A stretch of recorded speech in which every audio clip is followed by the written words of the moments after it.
Salve, estudantes! Eu sou o professor Victor Aragão e no vídeo de hoje veremos a segunda parte das atualizações que tiveram na matéria de ética, focado na primeira fase da OAB.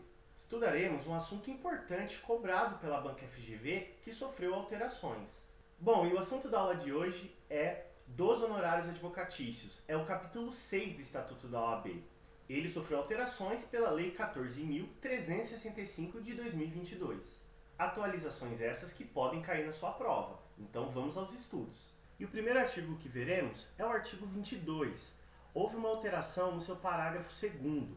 Agora ele diz: na falta de estipulação ou de acordo, os honorários são fixados por arbitramento judicial, em remuneração compatível com o trabalho e o valor econômico da questão, observado obrigatoriamente o disposto nos parágrafos do 2º ao 10º do artigo 85 do Código de Processo Civil.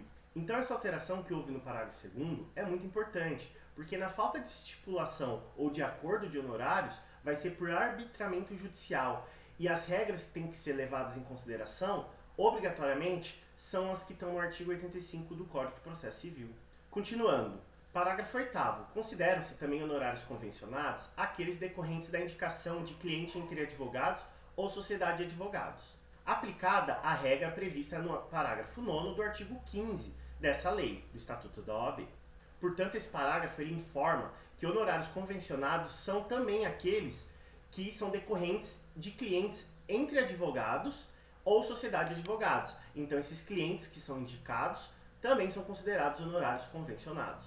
Continuando, agora vamos para o artigo 22A. Esse é um artigo novo incluído pela lei.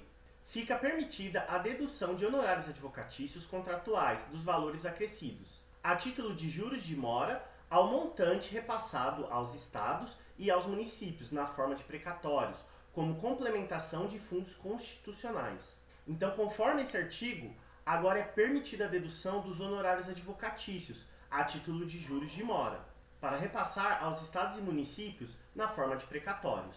Agora o parágrafo único desse artigo. A dedução a que se refere o caput desse artigo não será permitida aos advogados nas causas que decorram da execução de título judicial constituído em ação civil pública, ajuizada pelo Ministério Público Federal.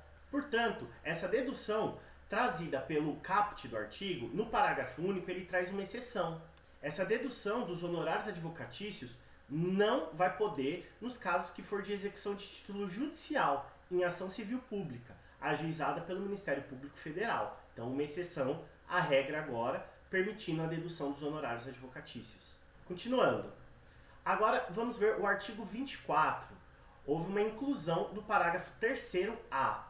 Nos casos judiciais e administrativos, as disposições, as cláusulas, os regulamentos e as convenções individuais ou coletivas que retirem do sócio o direito do recebimento dos honorários de sucumbência serão válidos somente após o protocolo de petição que revogue os poderes que lhe foram outorgados ou que noticie a renúncia a eles. E os honorários serão devidos proporcionalmente ao trabalho realizado nos processos.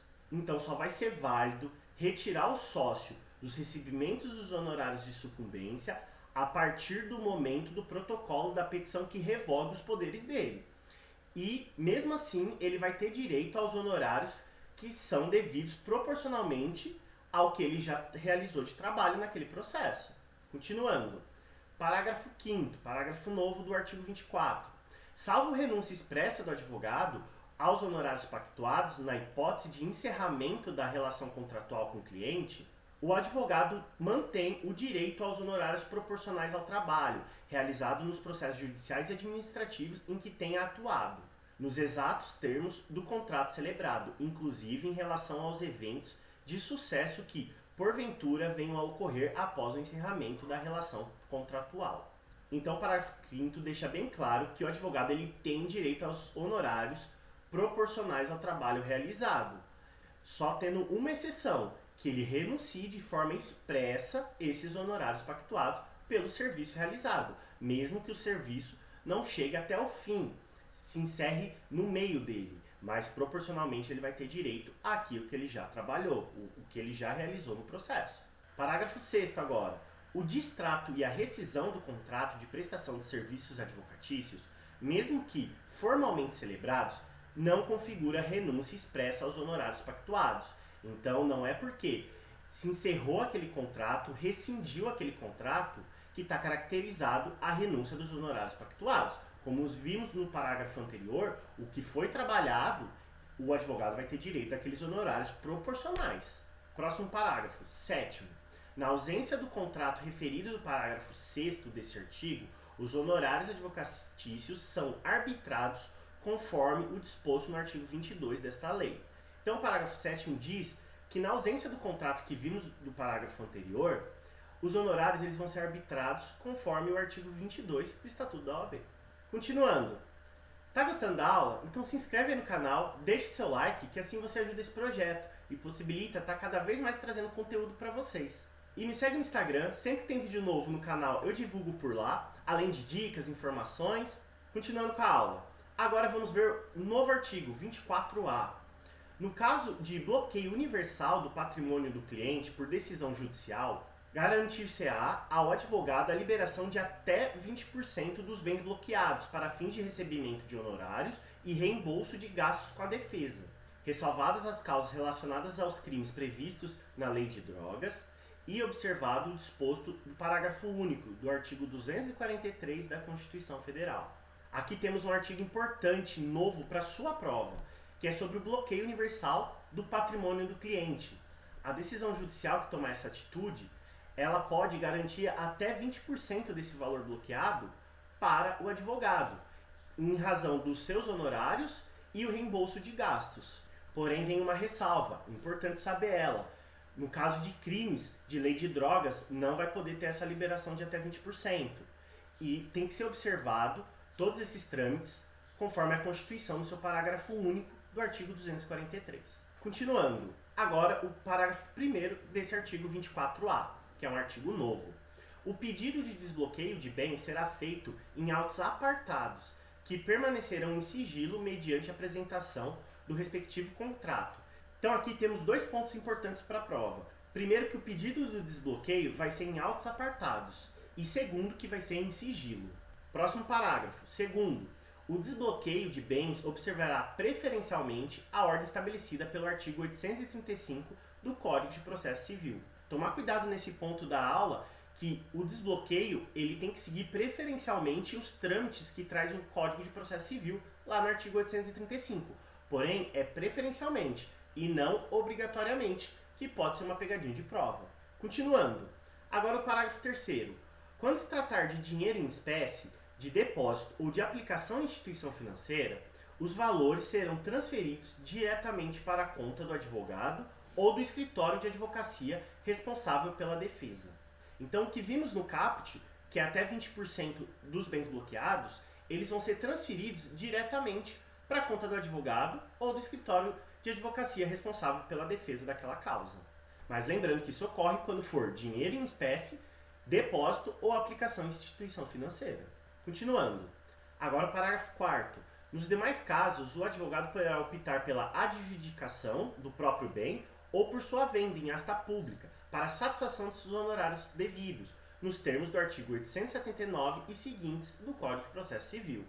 Então o parágrafo 4º ele deixa bem claro que, se não for os casos que nós vimos no parágrafo 3º, que é dinheiro em espécie, depósito e aplicação em instituição financeira, for qualquer outro tipo de bem, de penhora, nesses casos, o advogado ele vai ter duas opções, ou adjudicação ou asta pública para satisfazer os honorários que são devidos a ele.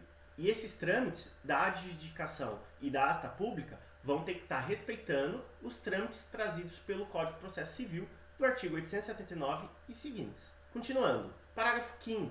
O valor excedente deverá ser depositado em conta vinculada ao processo judicial. Então, se porventura essa adjudicação ou asta pública para satisfazer os honorários do advogado for um valor que excede o que é devido ao advogado, esse valor excedente ele vai ser depositado na conta vinculada ao processo judicial. Continuando, agora o artigo 26. O caput dele não houve alterações. O advogado subestabelecido, com reserva de poderes, não pode cobrar honorários sem a intervenção daquele que conferiu subestabelecimento. Aqui é um ponto importante que não houve alteração, que é o caput do artigo 26. É importante isso para a prova porque já foi cobrado pela FGV. Então, o advogado que é subestabelecido, ele não pode cobrar diretamente honorários do cliente. Então, ele vai precisar da intervenção do advogado que subestabeleceu. Esse advogado, que é o advogado principal, ele é responsável por cobrar o cliente sobre os honorários. Porém, agora vem a alteração, que é o parágrafo único. Ele trouxe um acréscimo. E o parágrafo único, ele traz que o disposto no caput desse artigo não se aplica na hipótese do advogado subestabelecido, com reserva de poderes, possuir contrato celebrado com o cliente. Então, o parágrafo único é uma exceção. No caso daquele advogado subestabelecido, se ele possuir contrato celebrado direto com o cliente, aí é uma exceção que ele vai poder, mesmo sendo subestabelecido, cobrar diretamente os honorários do cliente. Bom, futuros doutores, assim chegamos ao fim de mais uma aula de atualização de ética. Vimos um assunto importante cobrado pela banca FGV, que pode cair na sua prova. Qualquer dúvida, deixa aqui nos comentários que eu respondo vocês. E até o próximo vídeo, estudantes!